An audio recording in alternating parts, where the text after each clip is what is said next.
He is only too brave, so he cannot face his enemies. So he cannot face his enemies. এটা subordinate clause.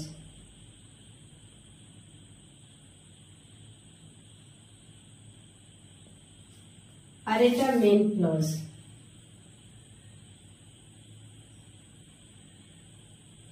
Subordinate clause যদি negative হয় main ক্লজও negative হবে।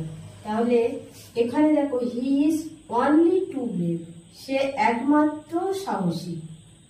সাহসী হলে সে অ্যানিমেলসদের সম্মুখীন হতে পারবে, কিন্তু এখানে বলেছে সম্মুখীন হতে পারেনি। তার মানে এটা কি ক্যান নট আছে, ক্যান নট নেগেটিভ, তাহলে মেন ক্লজও নেগেটিভ হবে। এখানে বি অপশন আছে, B option none too brave আছে, নেগেটিভে আছে, বি অপশন অ্যান্সার হবে। অনলি টু ব্রেভের জায়গা হবে নান টু ব্রেভ। বোঝা গেছে?